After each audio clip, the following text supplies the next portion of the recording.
जय जगन्नाथ नमस्ते। ओडिशार कला संस्कृति साहित्य उपर आधारित ओडिया बादी पाला मंच सभामूल जगतसिंहपुर गायक श्रीजुक्त विश्वनाथ स्वाई।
तम भक्ति सन्तुष्ट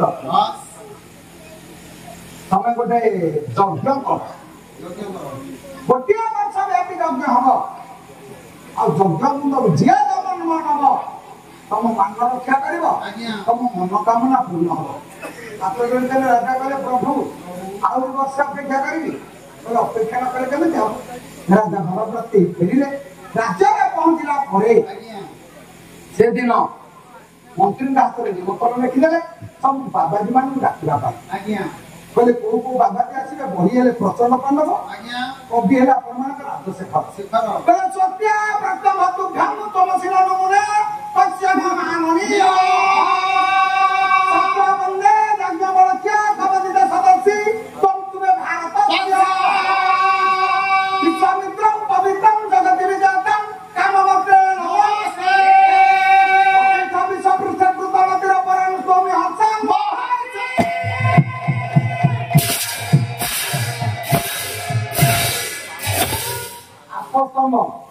याज्ञवल्क्य कामदेव अत्रि विश्वामित्र वशिष्ठ व्यास सब बाबाजी मान निमंत्रण देदेले निमंत्रण पाई बाबाजी माने कथा समय आसी राज्य में पहुंचे हाथ जोड़ी देले राजा कहले हे कुलगुरु शासक पाद तले कहले आपण कथा शीघ्र शुभ मुहूर्त देखि यज्ञकुंड विस्थापन करंतु आ विलंब करंतु आ यथा समय अग्नि स्थापन होला परे गोटे वर्ष जेतबे यज्ञ होला पूर्णाहुति दिन यज्ञकुंड प्रथम गोटे पुअटी जन्म नेला से पुरुष नु कि स्त्री नुह नपुंसक ता ना देइले सुखनी तापर गोटे पुअटी जन्म नेला ता ना देइले दुष्टधन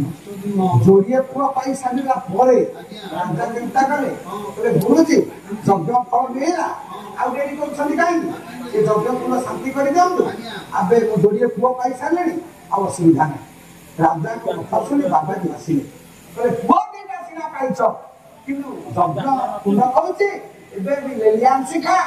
तीर आ भीतर आउ यज्ञ फल कि आसीबो आउ भी केस पुणी आसीबो ठीक अछि ठीक पर रखिले अग्निशंभुता गोटे झीलटी जन्म नेला ଦେଖନ୍ତୁ ଯଜ୍ଞ କୁଣ୍ଡ ଜନ୍ମ ନେଇଛି ଝିଅଟି ଯେତେବେଳେ ରାଜା ସିନା ପୁଅ ପାଇଲା ବେଳେ ଖୁସି ହେଲେ କିନ୍ତୁ ବାବାଜୀ ମାନେ ଝିଅ ପାଇଲା ପରେ ଖୁସି ହେଲେ ଝିଅଟିର ନାମକରଣ କରୁଛନ୍ତି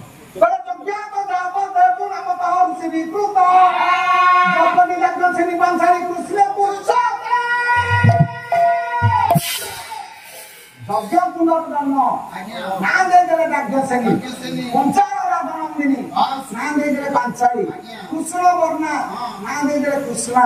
ରୂପକ ରାଜାଙ୍କ ଝିଅ ନାଁ ଦେଇଦେଲେ ଦ୍ରୌପଦୀ ଆଉ ରାଜାଙ୍କର ଗୋଟିଏ ଝିଅ ନାଁ ଦେଇଦେଲେ କବା ଏବେ 5 କୋଟି ନାମ ଦେଇ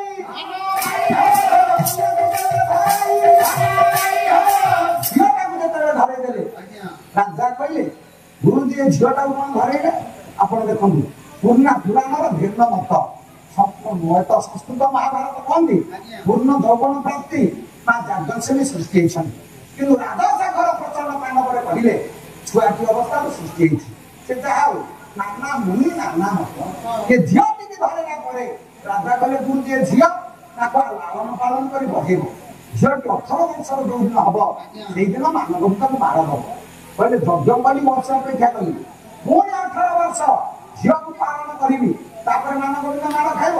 ନା ଅପେକ୍ଷା ନ କରି କେମିତି ହବ ତେଣୁ ଆପଣ ଦେଖନ୍ତୁ ନା ପୁଅ ସମସ୍ତେ ଆମେ ଚାହୁଁଛେ ଠାକୁର ମନ୍ଦିରକୁ ଯାଉ ଠାକୁରଙ୍କ ପାଖରେ ଠାକୁରାଣୀଙ୍କ ପାଖରେ ଯାଉ ଏ ପ୍ରଭୁ ମୋର ପୁଅଟିଏ ହଉ କି ନାତିଟିଏ ହଉ ଯେ ସେ ଝିଅ ଆମେ ମାଗୁଛେ ଝିଅ କେହି ମାଗୁନେ ସମସ୍ତେ ପୁଅ ମାଗୁଛେ କିନ୍ତୁ ମା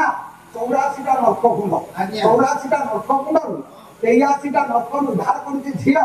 ଗୋଟିଏ ନର୍କରୁ ଉଦ୍ଧାର କରୁଛି ପୁଅ ଆଚ୍ଛା ଗୋଟେ ନର୍କରୁ ଯିଏ ଉଦ୍ଧାର କରୁଛି ତା ପାଇଁ ଆପଣମାନେ ଏତେ କଥା ବାଛୁଛନ୍ତି ଯେ 83 ନର୍କରୁ ଉଦ୍ଧାର କରୁଛି ତା ପାଇଁ କିଛି ନାହିଁ ସାଧାରଣ କଥାଟି ବୋହୂକୁ ସାଙ୍ଗରେ ନେଇ ଶାଶୁ ଯାଇଥାଉ ମେଡିକାଲ ତାପରେ ନର୍ସ ଯଦି ଆସି କହିବ ନା ତମର ନାତୁଣୀଟି ହେଇଛି ନା ପୁଅ ଅଟୋଟା ଆଗେ ଘରକୁ ବୁଢୀର ସେ କଣ ପରୀକ୍ଷାର ଅସୁବିଧା ନାତୁଣୀ ହଉ ହଉ କଣ ମରୁ ସବୁ ପଳେଇବା ଯଦି କହିବେ ନା ତମର ନାତିଟି ହେଇଛି ଭତ୍ତା ପଇସା କାହିଁକି ଫିଟେଇବ ନା ଇଏ 500 ଟଙ୍କା ରଖ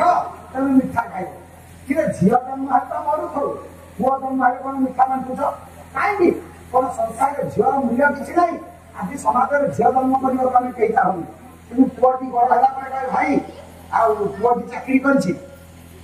ମୋର ଧନ ଦରକାର ନାହିଁ ଖାଲି ସୁନ୍ଦରିଆ ଝିଅଟିଏ ପାଠ 2 ଅକ୍ଷର ପଢିଥିବ ଗୋଟେ ଭଲ ବୋହୂଟିଏ ଦେଇଥିବ କିରେ ଗାଁ ଯାକ ତ ପୁଅ ଜନ୍ମ କରିବ ବୋହୂ ଆସିବ ଝିଅ ସିନା ଜନ୍ମ କଲେ ବୋହୂ ଆମର ଝିଅ ଜନ୍ମ ଦରକାର ନାହିଁ କିନ୍ତୁ ଭଲ ସୁନ୍ଦରିଆ ବୋହୂ ଦରକାର ବିଲ ଚାଷ କରିବୁନି ପଡିଆ ପକେଇବୁ ଭଲ 1.5 ଗୁଣ ଚାଉଳ ଭାତ ଖାଇବୁ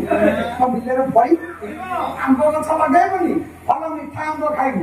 ମୁହ ଖୋଳିବୁନି ଭଲ ଥଣ୍ଡା ପାଣି ପିଇବୁ କିରେ କଲେ ସିନା ପାଇବୁ ନକରି ଖୋଜିଲେ ଲାଭ କଣ ଅଛି କିନ୍ତୁ ପଶୁ କହିଦେଲେ କହିଲେ ଗୋଟିଏ ନରକୁ ଘର ପାଇକି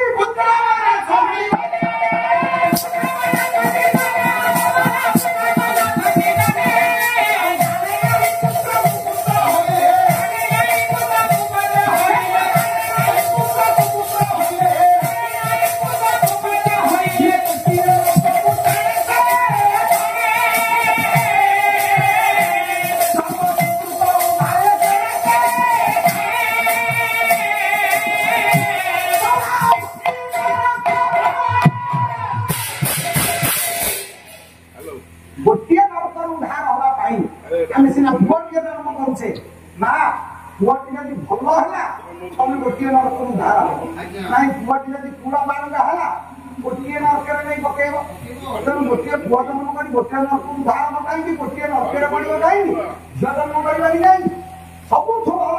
ସଂସାରରେ ଝିଅ କାହିଁକି ଯଦି ଝିଅଟିଏ ବାପା ମାଙ୍କର ପ୍ରଥମରୁ ଜନ୍ମ ହୁଏ ତାହେଲେ ତମେ ଜାଣିବ ବାପା ମାଙ୍କର ଆୟୁଷ ବଢିବ କିନ୍ତୁ ଆମ ଆୟୁଷ ଗୋଟେ ଛିଡିବ ଆମର ପୁଅ ଦରକାର ଝିଅ ଠିକ ଯିବାନି ସଂସାର ଯଦି ତାର ପୁଅ 2ଟା ଅଛନ୍ତି ସେ ମସ୍ତେ ବସିଛି ଭାଇ କଣ ନା ମନ ଭଲ ନାହିଁ ତୋର ଯୋଡେ ପୁଅ ଖାଲି ଘରେ ଧନ କଣ ତୁ ମନ ଦୁଃଖ କରୁଛୁ ଯଦି ଝିଅଟିଏ ଜନ୍ମ ହେଲା ଲୋକ କଣ ଦେବେ ତୋର କନ୍ୟା ରତ୍ନ ପାଇବି ତାହେଲେ ନା ରତ୍ନ ବଡ ନା ଧନ ବଡ ଧନ ବଡ ରତ୍ନ ବଡ ଆଉ ରତ୍ନ ତ ବଡ ଝିଅ ଜନ୍ମ କରିବାକୁ ବି ଆମେ ଚାହୁଁନେ ଆଉ କାହିଁକି ଭଲ ଆମର ଦରକାର ନାହିଁ ଯାଉ କହିବାର କଥା ସେଦିନ ଝିଅଟିକି ଲାଭ ପାଳନ କରି ବଢେଇବୁ ଝିଅଟି ଦିନକୁ ଦିନ ବଢିବାରେ ଲାଗିଛି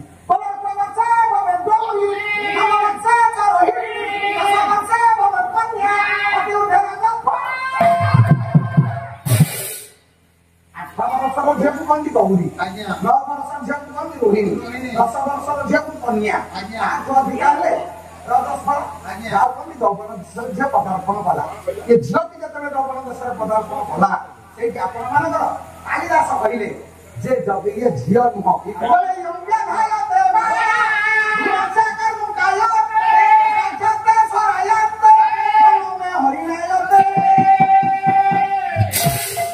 ଝିଅ ନୁହଁ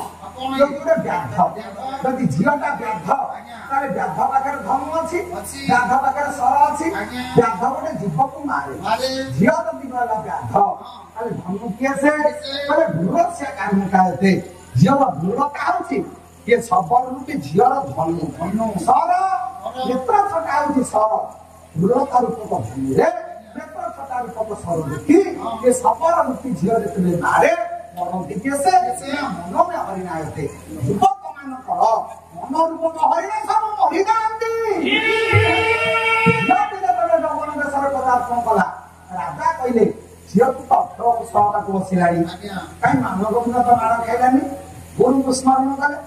ଗୁରୁ ବ୍ରହ୍ମା ଗୁରୁ ବିଷ୍ଣୁ ଗୁରୁଦେବ ମହେଶ୍ୱର ଗୁରୁ ସାକ୍ଷାତ ପରବ୍ରହ୍ମ ତସ୍ମୈ ଶ୍ରୀ ଗୁରବେ ନମଃ। ଏ ଗୁରୁଜୀ ଆପଣ ତ କହିଥିଲେ ଯଜ୍ଞ ଫଳ ମୋ ହାତରେ ଟେକିଦେଲେ। ଏଇ ଝିଅ 18 ବର୍ଷର ହେଲେ ମାନଗୋବିନ୍ଦ ମାଡ଼ ଖାଇବ।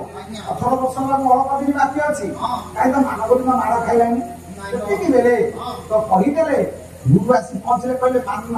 ଦ୍ରୁପଦ ରାଜା ତମେ ମତେ ସ୍ମରଣ କଲ, ଝିଅକୁ 18 ବର୍ଷ ବାକି କେତେ ଦିନ ବାକି ଅଛି? ନା ଅଳ୍ପ ଦିନ ବାକି ଅଛି। ନା ଯୋଉ ଦିନ 18 ହବ ସେଇଦିନ ମାନଗୋବିନ୍ଦ ମାଡ଼ ଖାଇବ। କେମିତି? ନା ଗୋଟେ ସ୍ୱୟଂବର ସଭା ଡକେଇଛ, ଲକ୍ଷ୍ୟ ରାଜା ଆସିଲେ, ଝିଅ ବରଣମାଳା ଦବ, ମାନଗୋବିନ୍ଦ ମାଡ଼ ଖାଇବ। ରାଜା କହିଲେ ଝିଅ ତ ବରଣମାଳା ଦବ, ତା ସ୍ୱାମୀ ସାଙ୍ଗରେ ଶାଶୁ ଘରକୁ ଯିବ, ମାଡ଼ କେତେବେଳେ ଖାଇବ? ନା ମୁଁ ଯାହା କହୁଛି ସେଇଆ କର, ତମେ ଆଗକୁ ଯା। ଆପଣ ଦେଖନ୍ତୁ ଦ୍ରୁପଦ ରାଜା ଲକ୍ଷ୍ୟ ରାଜାକୁ ସିନା ଡାକିଦେଲେ, କିନ୍ତୁ ଯିଏ ଆସିଲେ ମାନଗୋବିନ୍ଦ ମାଡ଼ ଖାଇବ, ସିଏ ନ ଆସିଲେ କେମିତି ହବ? ଜଗତ ଜାଣିଛି ପାଣ୍ଡବ ମାନେ ଜତୁ ଘରେ ପୋଡ଼ି ମରି ଯାଇଛନ୍ତି, କିନ୍ତୁ ଆଜ୍ଞା ପାଣ୍ଡବ ମାନେ ଜତୁ ଘରେ ପୋଡ଼ି ମରି ନାହାନ୍ତି। ସେମାନେ ରାମବେଣୀ ନଦୀ କୂଳରେ କୁଟୀର ନିର୍ମାଣ କରି ବସବାସ କରୁଛନ୍ତି। ଦ୍ରୁପଦ ରାଜା ସେଇଠି ଚିନ୍ତା କଲେ ଯେ ମୁଁ ଲକ୍ଷ୍ୟ ରାଜାକୁ ଡାକିଦେବି, ଗୁରୁ କହିଛନ୍ତି, କିନ୍ତୁ ବ୍ୟାସଦେବ କହିଲେ ଇଏ ସିନା ଲକ୍ଷ୍ୟ ରାଜାକୁ ଡାକିଲା, ପାଣ୍ଡବ ମାନେ ନ ଆସିଲେ କେମିତି ହବ? ମରି ଯାଇଛନ୍ତି ବୋଲି ଜଗତ ଜାଣିଛି, କିନ୍ତୁ ମୁଁ ସେମାନଙ୍କ ପାଖକୁ ନିଜେ ଯିବି। ଏବେ ବ୍ୟାସଦେବ କହିଗଲେ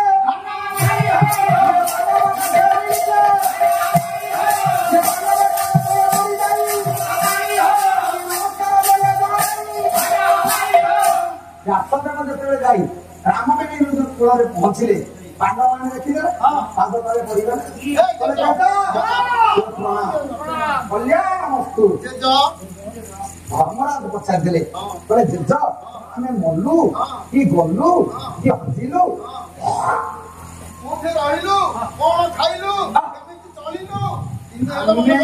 ମଲୁ କି ଗଲୁ ହଜିଲୁ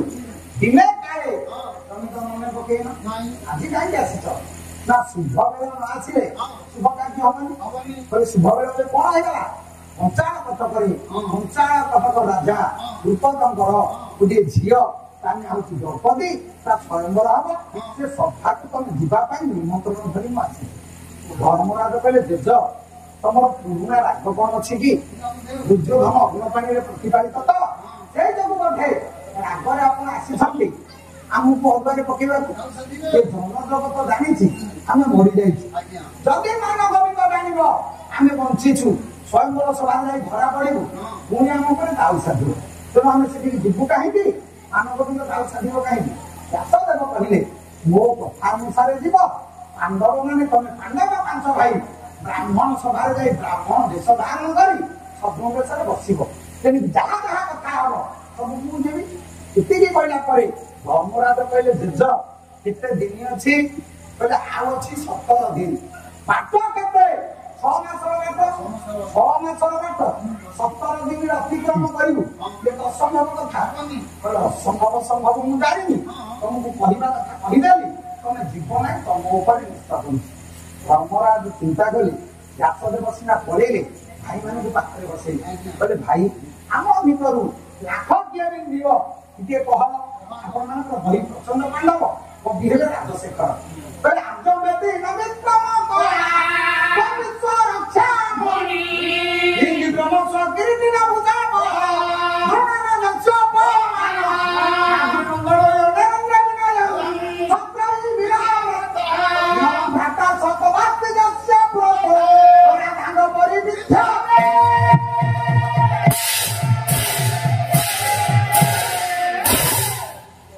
ଝିଅ ଏ ବଡ ଭାଇ କିନ୍ତୁ ବ୍ରହ୍ମ କଣ କହିବି ତମ ବିଶ୍ୱ ରକ୍ଷାମଣି ତମେ ଧର୍ମଙ୍କ ପୁଅ ତମ ଧର୍ମ ବଳରେ ଏ ବିଶ୍ୱ ରକ୍ଷା ହେଇଛି ଆଉ କହିବାକୁ ଯଦି ଯିବା ପରାକ୍ରମୀ ଆମ ଭାଇମାନଙ୍କ ଭିତରେ କହିଲେ ସେ ହଉଛି କିରୀଟି ଅର୍ଜୁନ ଆମ ଅର୍ଜୁନ ଯଦି ଗୁରୁଦ୍ରୋଣଙ୍କ ସାଙ୍ଗରେ ସମ୍ମୁଖ ଯୁଦ୍ଧରେ ଛିଡା ହବ ତାହେଲେ ଗୁରୁଦ୍ରୋଣ ଅର୍ଜୁନ ସାଙ୍ଗରେ ହାର ମାନିବେ ଏଡେ ପରାକ୍ରମୀ ମାତୃ ନନ୍ଦନ ନକୁଳ ସହଦେବ ତାଙ୍କ ବୀରପଣରେ ସତୀ ସଦୃଶ ଟେକି ହେଇ ରହିଛି ଏ ଧରଣୀ ରାଣୀ ନ ଭ୍ରାତା ସତବାସ୍ତି ଦସ୍ୟ ବ୍ରତ ରାଧାଙ୍କୁ କରିବି ଏ ଭାଇ ତମେ ପଚାର ନା ରାଧା ଚକ୍ର କିଏ ଭେଦ କରିବ ଆମ ଅର୍ଜୁନ ଦ୍ୱାରା ରାଖ ପିନ୍ଧିବ ଆଉ ତମେ ଏବେ କଥା କଣ ପଚାରୁଛ ଧର୍ମରା ପଶିବ ରାଖ ପିନ୍ଧିବ ଅର୍ଜୁନ କହୁଛି କଣ ଭୀମ ସିଏ କରିବ ଇଏ କଣ କହୁଛି ଏଇଟା ମୁଣ୍ଡା କଥାରେ ଜାଣିହବନି ପଚାରିଲେ ଅର୍ଜୁନ ଅର୍ଜୁନ ଭାଇ ଭୀମ ଯାହା କହିଲେ ସେଟା ଠିକ କି ଇଏ କଣ କହିଲେ ହଁ ମୁଁ ଲାଖ ପିନ୍ଧିବି ସେ ସୁନ୍ଦରିଆ କନ୍ୟାକୁ ଆଣିବି ଶାଳୀନତା ନଷ୍ଟ ହବ ଆପଣଙ୍କ ପୁଅ ଯାଇଥିବ ବୋହୁ ଦେଖିବା ତମେ ଯଦି ଆସିଲା ପରେ ପଚାରିବ ହରେ ପୁଅ ଝିଅଟି କଣ ମନ ପାଇଲା ସେ କଣ କହିବ ହଁ ସୁନ୍ଦରିଆ ପିଲା ଚାକିରି ବାହା ହେବି ସେ ଯଦି ମୁହଁ ପତି ଦେଇ କହିବ ହଁ ବନ୍ଧୁ ଭଲ ଗଲେ ଚଳିବ ତୁମେ ଜାଣିବ ପୁଅର ମନ ଅଛି ସେମିତି ଅର୍ଜୁନ ଏମିତି କଥା କହିଲେ ସାପ ମଲାନି ନା ବାଡି ଭାଗିଲାନି କହିଲେ ଦୁର୍ନମନ୍ଦୀ ମୁରାରୀ କାନୁ ଦୁର୍ଭାଗ୍ୟନ୍ଦୀ ସର୍ବ ମୁଚ୍ଛିତ ଦୁର୍ଜୟନ୍ଦୀ ରାଜନ୍ୟ ମଣ୍ଡଳୀ ତାଙ୍କ ପ୍ରଭୁ ଦ୍ରୁପଦ ଦାନ ଦୁର୍ଲଭ ଭାଇ ମୁଁ ଲାଖ ବିନ୍ଧି ନ ପାରିଲେ ମଧ୍ୟ ମୁରାରୀ କାନୁଙ୍କ ଟେକି ନ ପାରିଲେ ମଧ୍ୟ ଲାଖ ବିନ୍ଧି ନ ପାରିଲେ ବି ଏ ଭାରତ ବର୍ଷରେ ଯୋଦ୍ଧା କେହି ନାହାନ୍ତି ଆମ ବ୍ୟତୀତ ଦ୍ରୌପଦୀ ସେ ନେଇଯିବେ ଧର୍ମରାଜ କହିଲେ ଏମିତି କଥା ତୁ ତ ଧନୁ ଟେକି ପାରିବୁନି ତୁ ତ ଲାଖ ପିନ୍ଧି ପାରିବୁନି ଆମ ବ୍ୟତୀତ କଣ କେହି ନେବେନି ତା ମାନେ ଏଇ ଆଉ ଡେରି କରିବା କାହିଁକି ତାହେଲେ ବାହାର ଭାଇମାନଙ୍କୁ ସଙ୍ଗେ ଧରି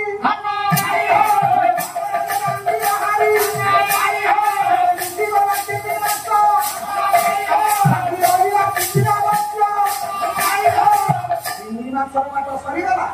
15 ଦିନ ଶେଷ ବାକି ରହିଲା 2 ଦିନ 3 ମାସର ବାଟ ଭାଇମାନେ ଚିନ୍ତା କଲେ ଯଦି 15 ଦିନ ବି ଲାଗିଲା 3 ମାସର ବାଟ ପାଇଁ 15 ଦିନ ଆଉ ରହିଲା ବାକି 20 ଦିନ ଆଉ 2 ଦିନରେ କେମିତି 3 ମାସର ବାଟ ଯିବା ଆଉ 15 ଦିନ ଲାଗିବ 3 ମାସର ବାଟ ପାଇଁ ତେଣୁ ଅସମ୍ଭବ କଥା ଆମେ ଆଉ ଯାଇପାରିବାନି ଦୌଡ଼ି ଦୌଡ଼ି କି ଯଥା ସମୟରେ ସେ ଜାଗାରେ ପହଞ୍ଚି ପାରିବାନି ତେଣୁ ଆମେ ଆଉ ଆଗକୁ ନ ଯାଇ ଏଇଠି ତାର ବସିବା